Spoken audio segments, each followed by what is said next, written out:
Yeah, I'm back. It's kind of working for me. I like it. I think you should stick. That's nice. I like that.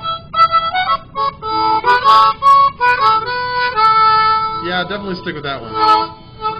Yeah. Should I get my spoons out though and spoon along? We could like do that. With the cowbell maybe. Cowbell and harmonica duo. That might kind of work. I think so. That might. I hear you're playing an instrument, Mr. Sam. Yeah, I play a couple. I used to be a music major. Actually. I know you're like the real deal. I just sort of play one on TV or whatever it is, right? That's right. Folks. I'm a full-time science nerd now.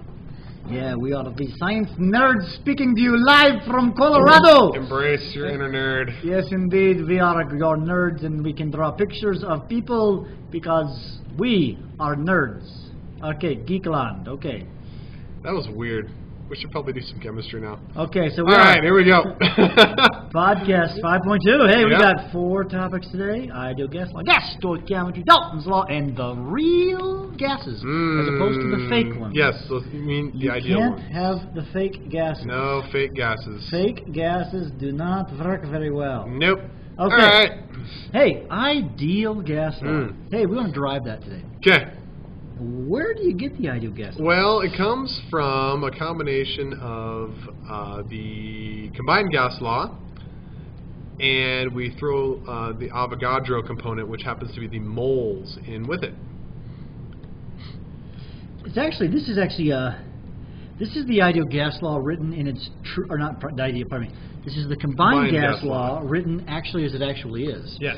Oftentimes we ignore the in because the moles are kept. Yeah, we usually don't change the moles unless you're blowing up a balloon or a tire or something like that. So this is the actual form of the combined gas law. Yes. So if we take this and we basically rearrange it, we can solve. Yeah. What we're going to do is with the combined gas law, we have changes taking place. The pressure changes, the volume changes, the temperature changes, things like that. But when we deal with the ideal gas law, there are no changes. We're dealing with what are these measurements at a particular set of conditions.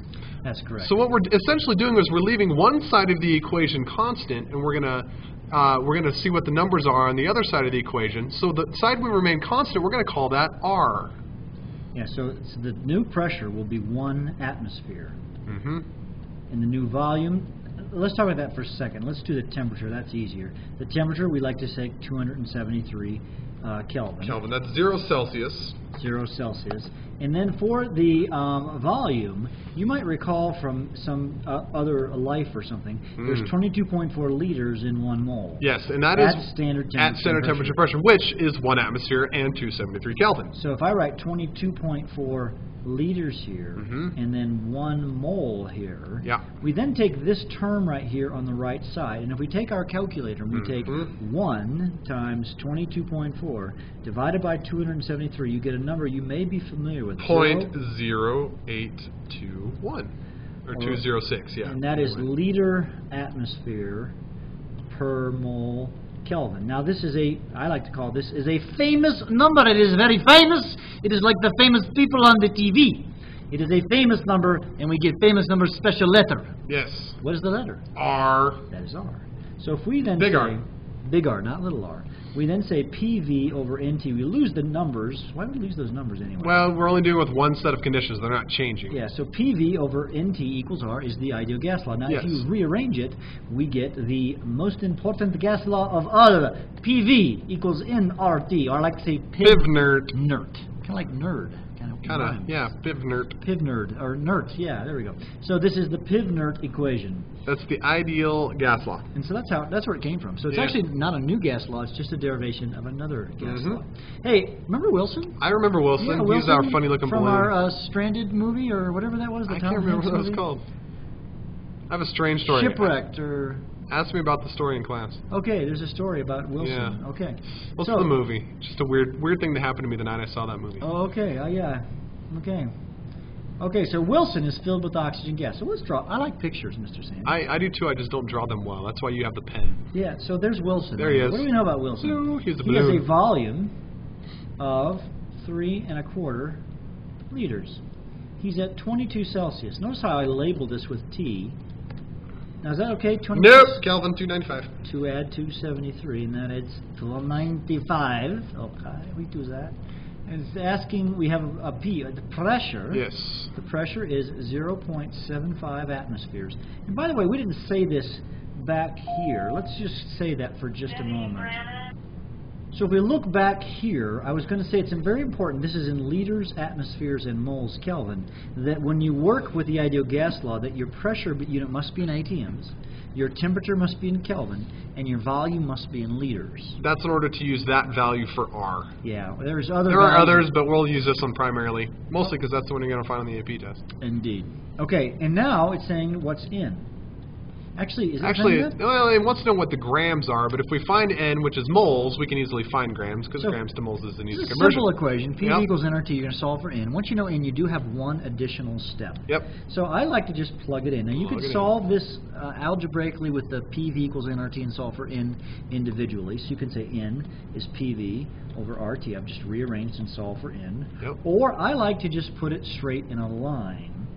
So, I'm going to get a blank screen here. I'm going to say P, which was 0.75 atmosphere. 0.75. And the volume was 3 1/4 liters. 3.25. And that is equal to N times 0.0821. We'll round that to 1 instead of 0.6. And that's a liter atmosphere per mole Kelvin. Times the temperature, 295. Which is 295. Got to scrunch it in there. Yeah. And then if you divide both sides by the 0.75 and the 3 1/4, now just push divide on your calculator. I think we've talked about this. 0.75 and 3.25. You get your moles. Get 9.94 moles. Pretty large number of moles. 9.94 moles of, now what was the chemical we were working with? Oxygen, I believe. Now, actually, another important thing to say about this particular gas law is that it is a gas law. This only applies to gases. Now, if I want to convert this to grams, I simply just use the molar mass. 1 mole of oxygen is equal to 32 grams of oxygen. Brain fart there. And we get what? A big number. 318 grams. 218 grams of oxygen. That's a lot of oxygen. That's a lot of oxygen. Okay, but that's the answer to that problem. Very simple. And sometimes you're asked to solve for different things. This is we don't need to belabor this. You guys are probably going, oh, this is easy compared to the last chapter stuff. No. Hey, gas stoichiometry. What if I have a problem that involves stoichiometry in gases? Hey, there's a set of rules. First of all, you need to have a balanced equation. It's a stoichiometry problem after all. If you have stoichiometry, you must have a balanced equation. Have a balanced equation. The equation is unbalanced. Don't try to do it without it. Yeah, don't try this at home. Actually, you should try this try it at home. But you should not try it without the balanced equation. No, never. All right, never. Label what you know and what you don't know. Then you're going to use the PIV-NERD guy, and then dimensional analysis, or vice versa. The best way to do these problems is to do them. Yeah, this is just a practice one, so let's just do a couple of problems. I think we got 2 examples here. Hey, we got a equation. Potassium chloride, KCl3, decomposes to produce solid potassium chloride and oxygen gas. Hey, that looks like information we can get a balanced equation. I think we should start with the balanced equation. What do you think? I think so. Potassium chloride. Now, how do we do potassium chloride? Now, potassium has a charge of K positive 1. Chloride is ClO3. Charge negative 1. Hey, that adds up to a nice easy one. So it's going to be KClO3. And it says it breaks apart into solid potassium chloride. Yep. Now when you do potassium chloride, chloride of course is Cl negative 1. So when you put the potassium with the chloride, KCl. It's simply KCl. And oxygen gas, of course, is O2. Balance. So now we're going to balance that. Now the O's aren't quite balanced. Nope. Left with 3 here. Yep. 2 here. Yep. 2 here. Yep. Now what do I know? We know that we have a temperature of 40 degrees Celsius. Now it's temperature of what? What are we going to put that under? Oh, it's gas. The temperature. Oh, sorry. We want to know some information about the oxygen. The question says what volume in liters of oxygen gas measured at 40 Celsius, All right, and 655 millimeters of mercury, so that's our pressure. I'll say torr, that same thing, right? Will be produced when 13.5 grams of potassium chlorate is decomposed. Now, folks, it's important to understand that what I'm doing here is I have labeled the problem, and underneath my oxygen here, I've written down the conditions related to the oxygen. Yes. I've also done a little equal sign because I, of course, want to convert to Kelvin. Right. And what can I find here? It says what volume in liters is what we're looking for. So volume, right, V That's equals our unknown. question mark.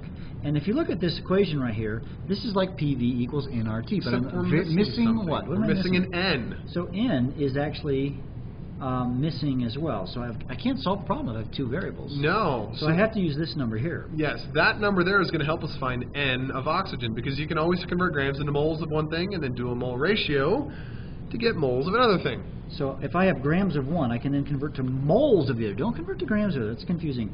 There's 122.5 grams of potassium chloride. This is the molar mass of potassium chloride. Did you just know that off the top of your head? I did. I'm just cranking in my calculator and I'm looking down thinking, wait, how did you know that? Because I am amazing! And you've been doing this for a while. I've done this a few years and I actually know that one. Why I know that, it's actually dementedly sick, I think. But oh well. Is that a word, dementedly? Dementedly? I don't know. I don't know. Anyways, yeah. All right. Now I just converted to moles of potassium chloride. I got moles. I'm good, right? No. That's moles of potassium chlorate. We want moles of oxygen. Notice the N is the moles of oxygen, ladies and gentlemen. Different common mistake. People, ratio. You must then say multiply by 3 moles of oxygen to 2 moles of the potassium chlorate. Now, do you know the answer off the top of your head? That is going to be approximately 0.1, 0.3, 0.2 something. No, you're close. You're 0.165. Not bad. 0.165 moles of oxygen. Now that number can then be put in here, which is exactly what I'm going to do. 0.165 moles. Now we have PV equals nRT, and we know everything except, well, for V. Okay, so I'm going to actually, let's figure this out. The temperature is 40 Celsius, so that'd be 313, is that right? Yep. 313 Kelvin. And then to get to the torrs to the atmospheres, I'll take 760 torr in 1 atmosphere. 0.862. 0.862 atmospheres. Got those in your head, Mr. Sanders? I do. I've got them on my calculator. Okay, so PV equals nRT. This is 0.862 atmospheres. We're looking the for volume is my variable, X, if you will. The number of moles was 0.165. It was. Times R. Which is always 0.0821. 0.0821. I won't put the units because I'm going to run out of space here. And temperature 313. 313, I knew that. And so then we divide both sides by 0.862. They cancel on this side, and the volume equals... Mr. Sams is busily typing into his calculator so he gets the correct answer for us all. 0.8. Hopefully it's correct. All right, it's 4.92. 4.92 liters. That seems like a reasonable value. I can go with that answer. That seems totally reasonable. We have one more example with this gas stoic. We have a problem, and guess what? I even gave you the equation. How nice was I? That's but pretty it's a nice. little bit different. But it's not balanced. It's not balanced, and so what the equation was, P4... No, P. Just P. Plus O2. P2O5. Diphosphorus pentoxide. So when I balance this, you always start with the most complex one. Now, but I see we have an oxygen issue. Yep. So if I put a 2 here, that gives me 10 oxygens. That gives me a 5 here. And a 4. And a 4 here. There it is. Now, what do I know? This question says how many grams of P2O5 are produced. That's what we're looking for. I wrote that, grams question mark. When 82.54 milliliters of oxygen. 82.54 milliliters. At 6,000 kelvins. Is that hot? That's pretty toasty. That's quite toasty. And 45 atmospheres. Oh my word. That's very high pressure too. It's completely consumed. Okay. So we now, I like to think of this. This is P. This is T. No, that's not P. This is B. There you go. This is T. And this is P. Okay. We always know R, so we can find N. R, check, we know that, so we can find N. So in this case, we'll do this business over here secondarily. Yep. So we're going to do PV equals nRT. Now, volume is 82.54 milliliter. Now, hopefully, I'm not going to show the dimensions on this, but if you are trying to convert from milliliters to liters, what do? Divide by 1,000. So that would be 0.08254 liters, because they have to be in liters. That's in Kelvin, so check, we like that. That's in atmospheres, check. So I am going to chug in the ideal gas law. Do P, V equals nRT. The pressure was big. 45 atmospheres. That is really big. 45 atmosphere. 0.08254 liters, which is a very tiny volume. Yeah. Ish. Equals N times 0.0821 times 6,000 Kelvin. Okay, now we divide everything by 45 and 0.08254. No. Try again. What did you do wrong? Put the 40. You divided by the wrong stuff. Oh yeah. You see, we got interrupted. Some students came in and confused my brain, and I got my brain off 0.0821 and 6,000. And then these go away, right? 0.0821 and 6,000. Okay, we get point. N equals 0.00754. 007, kind of like there. Kind of. Moles of what? Moles of oxygen. Now, that's not the question. It didn't ask for moles of oxygen. It wants moles or grams of P2O5. So this is moles of O2. And now I need to go back and look at my balanced equation. Ratio. Now I have moles of oxygen, and I want to go to moles of P2O5. So my ratio here is 2 to 5. So I can say 5 moles of O2 to 2 moles of P2O5. The moles of O2 cancel, and now I want to get to grams, I think it asks for. So I can say 1 mole of P2O5 is equal to so many grams of P2O5. Now look on the periodic table. Phosphorus is 31, oxygen is 16, so 31 times 2 is 62 plus 142. I beat you that time. 142. I almost got it in my head there. I was close, Mr. Sams, the old human calculator. The moles cancel, and then you would just take this number times 2 times 142, divide by 5, and you get your answer, which would be what? 0.428 grams. And that's your answer. Now notice on this particular problem, let me just compare and contrast real fast. On this particular problem, what I did an ideal gas law problem first, and then I went and did some stoichiometry or dimensional analysis, however you look at it. In the previous problem, let me hop back to that. In the previous problem, what I did is we did stoichiometry first. We did the stoichiometry first. This is the stoichiometry we did first, and then we did the ideal gas law. You have to look at the problem, frankly, and decide which way it's going to go. Yep. There's not a, I mean, there's a set way to do it, but it should be inherent. I basically just look for PV equals nRT. If I'm missing 2 things, I do stoich first. If I have all of them, I do PV equals nRT first. Okay, so that's it. All right, next concept, if I can talk, is the Dalton law of partial pressure. Dalton's law. Mr. Dalton, he basically said that the pressure is equal to the sum of the partial pressures. Yeah, this is probably one of the easiest things you'll do all year. The total pressure is equal to all the little pressures inside added together. Now, what does that actually mean, though? Well, if we have multiple gases in the same container, each gas contributes its own pressure. So if we have O2 and N2, the oxygen contributes a pressure, and the nitrogen contributes a pressure, and the total pressure in the container is the pressures added together. See, the oxygen molecules are moving at a particular speed, and it's related to their molar mass, and we did that last time in terms of their speed. And nitrogen would actually be moving faster on average because he's a smaller molecule. And in fact, this one, if I was trying to find out that I have 3 oxygen molecules for every 1 nitrogen in my example. So 75% of the pressure would be a result of the oxygen, and only 25% would be the nitrogen if our ratio here was correct. Right. You get the idea. Okay, so that's how we would do that if we had something of a container like that. Let's do a couple of examples. Or actually, let's do an application.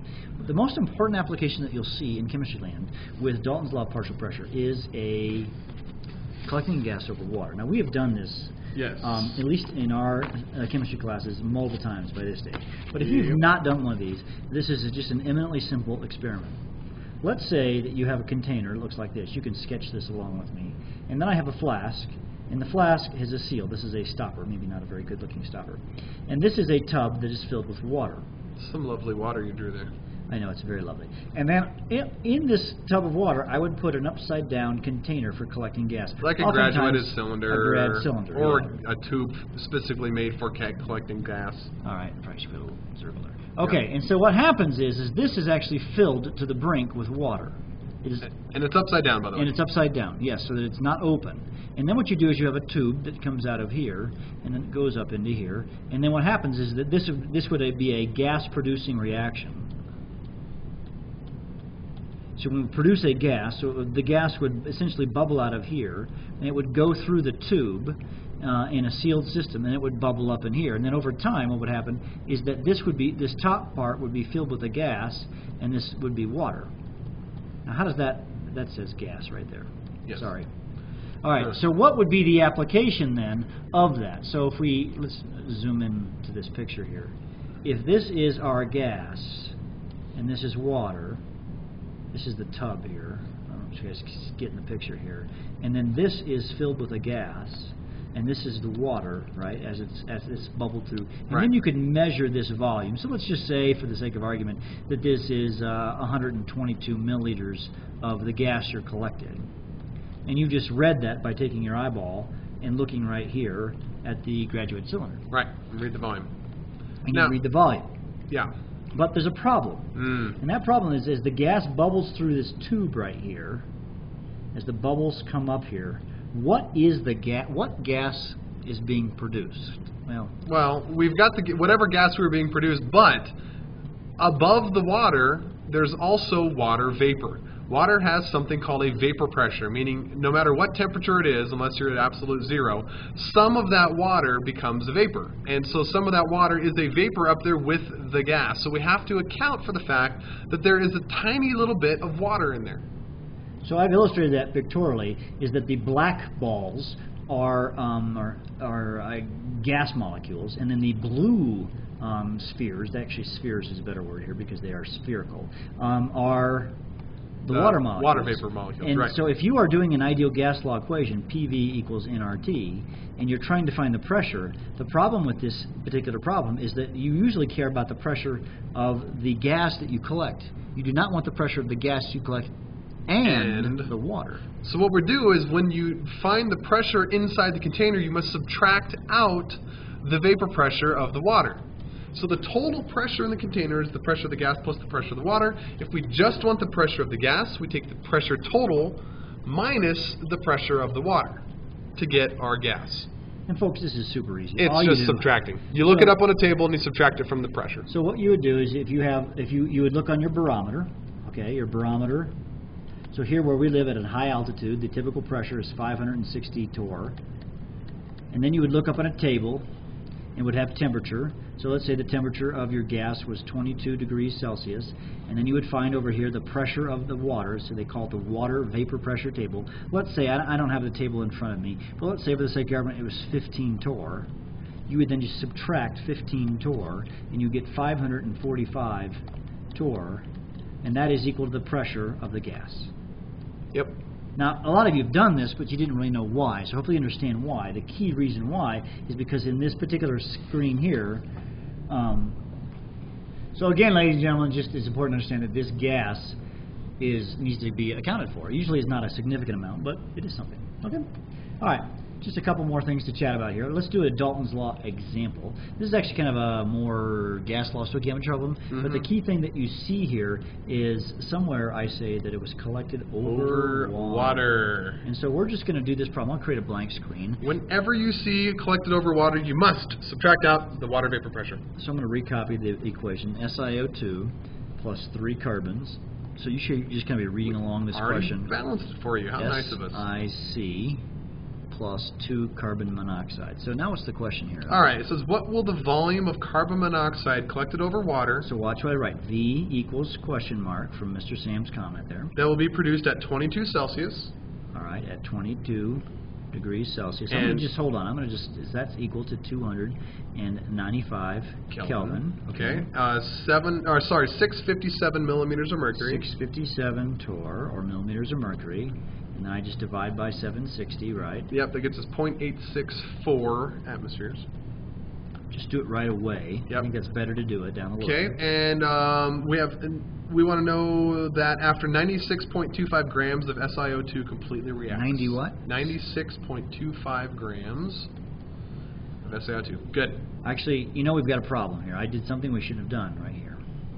Because what we need to do is we need to subtract the water pressure. Oh, yes, we need to subtract the water pressure. Let's do the pressure here. The pressure will be 657 torr. Now, what you need to do, and you don't have the water vapor pressure table, but if you look up on the water vapor pressure table, you reference 22 degrees Celsius. 22 degrees Celsius. Mr. Sams has that table in front of him, so he subtracts that number. It's 19.8 millimeters of mercury. So I'm going to just say 20 torr, because 20 decimal torr, because this only goes round to the nearest whole number. And so I can easily say that that'll be 637 torr. And you divide that by 760 to get your ATMs, and you now get 0.838 ATMs. So you got to watch that. Yep. Now, on this particular problem, we do have P. We do have. We also know volume. Actually, we don't know volume. We know temperature, but we also don't know N. Yes, but we know this. So this is going to have to do what first? Stoichiometry first, and then PV equals nRT. So I've got 96.25 grams of SiO2. What is SiO2 better known as, Mr. Sands? Silicon dioxide. That's glass, quartz. And right where we live, for those who live close to where we're at, there are lots of quartz mines. And yes, so this is a abundant mineral up in where we live. Silicon is, I think... 28. So 28 plus 32 is so 60. 60, yeah, 60. Yeah, sorry, I was looking on the periodic table, I couldn't find it. And then the mole-to-mole ratio, there's 2 moles of carbon monoxide to 1 mole of silicon dioxide. And the moles are? That gives us 3.21 moles of CO. Now I'm going to do PV equals nRT. See, the only thing that's different about this problem compared to the ones we did just a little bit ago is we just subtracted the water pressure. Yeah. So I'm going to do PV equals nRT. The pressure is? 0.828. Whatever we wrote. 838. 838. So close. I thought you had it in your head, Mr. Sands. No, I don't have much in my head these days. That's your P. I have screaming babies that wake up at odd hours of the night. Equals, and your moles was 3.21. R is 0.0821. Now, I'm not putting in the units now because I'm not being slightly lazy. And the temperature was 295. You divide both sides by 0.838. And we get? 838. Boom. Cransel, there we go. Cransel. 92.8 liters of carbon monoxide. That's a lot of carbon monoxide. That's a lot of carbon monoxide. Think of a 2-liter pop bottle, ladies and gentlemen. Yeah. And you have 46 of those. That looks like a pop bottle, doesn't it? Sure. Okay. All right. Example 2. Okay. Now these are just miscellaneous gas law problems. These are not particularly related, but we just wanted to solve a couple more problems for you. So we're going to see if we can figure out how we're going to solve a problem. Because they're not going to say, do the ideal gas law, do the combined gas law, right, do this you have to figure out what gas law you're dealing with. Yeah. So here we got to deal with it. Sorry. We have a 0.5-liter container. Contains nitrogen gas. Okay, so let me just draw a container. And its volume is 0.5 liters. Notice I love to write diagrams. Then I can kind of picture it. I'm a pictorial guy, I guess. I don't know. Some of you are pictorial, and that's great. If some of you aren't, it's okay. Deal with it. Okay, temperature is 0 degrees Celsius. I know I'm going to have to convert that to Kelvin. If the highest pressure the container can withstand before exploding is 3 atmosphere, so wait, P... we have a pressure already, too. Oh, yeah. 0.8 atmosphere. And we have a pressure that's 0.8 atmosphere. So this container, if it gets to 3 atmosphere, will blow up. Yes. Is what it's saying. So actually we're going to solve for P. Yes. And if P is bigger than 3, it will explode. Boom. And if it isn't? Not so bad. Not so bad. So what's the highest temperature? So what's the highest temperature you can do before you heat it, assuming the volume is constant? So do we need to solve for P or do we need to solve for T? Yeah, actually this is wrong. Let's solve for T. This is actually, P is actually going to be 3 atmospheres. Yeah. And we're going to say T equals question mark. Yep. So we have, what kind of equation? We've got a PV and a T, and we have a new condition of P and T, and it also said that volume is constant. So let's just go back to combined gas law. Now what's the cool thing? They said the volume is constant, so we just ignore the volume. And basically you just have a P over T problem. Yep. This is a Gay-Lussac law problem. So our pressure 1 was... Pressure 1 was 0.8 atmospheres. 0.8 atmospheres. T1 was 0 Celsius, which is 273 Kelvin. Must be in Kelvin. 3 atmospheres for our new pressure, and we're solving for our new temperature. So I'd cross-multiply and solve the problem. So 3 times 273, about 600, divided by 8. You got it? About what? About 1,024. T2 is equal to 1,024. What's the units on that, Mr. Sam? Kelvin. Kelvin. So if it gets above that, let's actually subtract 273 so we have an actual number that maybe you and I can understand.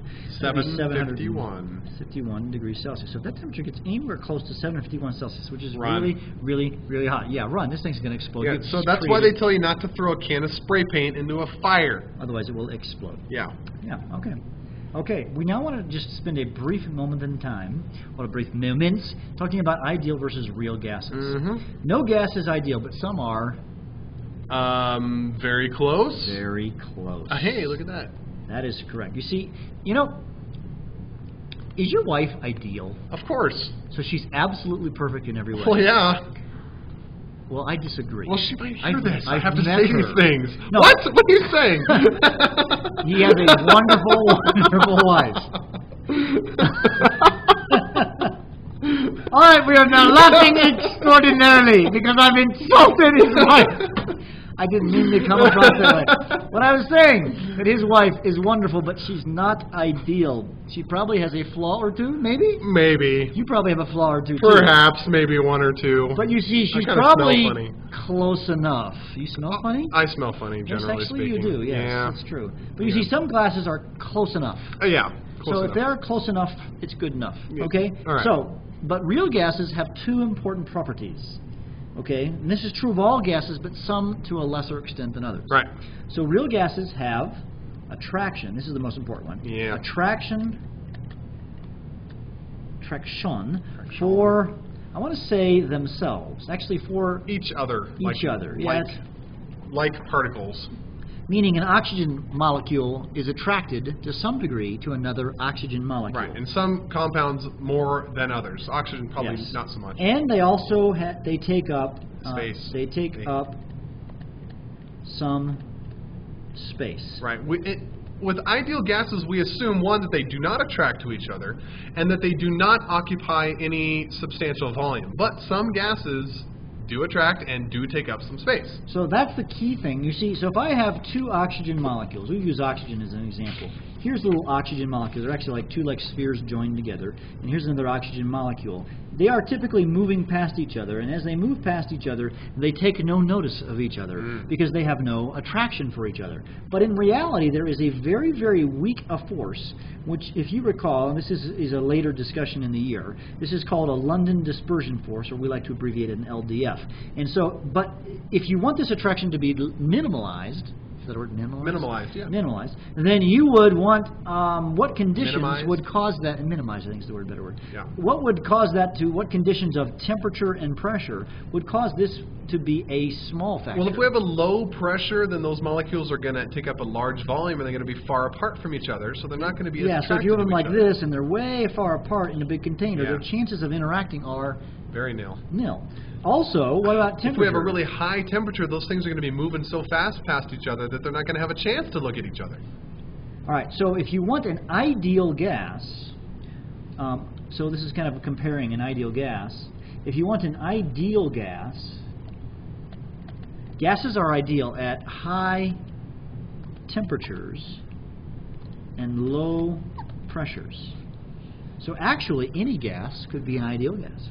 For example, Mr. Sams, you could take iron.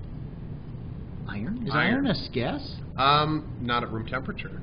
Yeah, there's iron in this room. That's typically a solid. But could you make iron gas? Sure, heat it up high enough. Get super duper hot. And that's good because we want ideal gases at high temperatures. So you get it really, really, really, really, really, really hot. But actually, when we talk really hot, we're really, really hot compared to its normal boiling point. And so this would be obscenely high. Like the sun. Less, like in the sun, it would be an ideal gas. Yeah. But you see, oxygen in this room, its boiling point, I don't have it off the top of my head, but I do know that the boiling point is in somewhere near about negative 200 and, I want to say 30 degrees Celsius-ish. But we're here in the room at 22 degrees Celsius, so we are 250 degrees above its boiling point. Pretty high. That's really high. So it is going very, very fast, and so therefore it acts like an ideal gas. But a gas that would not be ideal that's in this room would be this one, the Mickey Mouse gas, which of course is water. And you see the boiling point of, there's water vapor in this room, but when a water molecule in this room at 22 degrees Celsius or whatever, not much higher than its boiling point. Well, actually, it's lower than its boiling point. Yeah, what am I talking about? Because of the evaporation. You see, when they see each other, they're going to attract each other. And actually, if you recall, this is a hydrogen bond. which attracts them together, it's going to hook up. Yeah. And it's not going to act in an ideal way. Oxygen acts like very much an ideal gas, where water does not. Right. Water is a real gas, okay, where oxygen is ideal. Now, when I say that's at the conditions that we live at, room temperature and pressures and stuff that you live at wherever you happen to live. Yep. Okay. Now, one last thing on real gases, and that's hard to see because I didn't do that right. Okay, but there's actually a real gas equation. It's kind of derived from the ideal gas law. If you look at it, you can kind of see some similarities. There's a P term, there's a V term, and then an RT. So it's the same kind of a deal. And then we have this, it's hard to see, I know, but this is actually, we have just two new variables if you look at it. Just the little A and the little B. And the little B, and this is the table of A's and B's right here. Yeah, guys, it's just like using ideal gas law, but you just plug in a value for A and B and just do some more algebra. We introduced this to you just to show you that it exists, because I have never, ever seen it. Actually, that's not true totally. I saw this in one AP test many, many years ago. They gave you the equation, they gave you the value for A, they gave you that for B, and you solved it. So this is nothing to memorize. Nope. I'm not even going to show you an example, because I believe that you can all do algebra. And so this should not be a terribly difficult problem. Plug and chug. Yeah, it's a plug and chug problem. So that concludes podcast 5.2. Yeah, Mr. Bergman, take us out with a little harmony. Oh, harmonicas. Oh, I had it backwards. I played it upside down. That's kind of cool.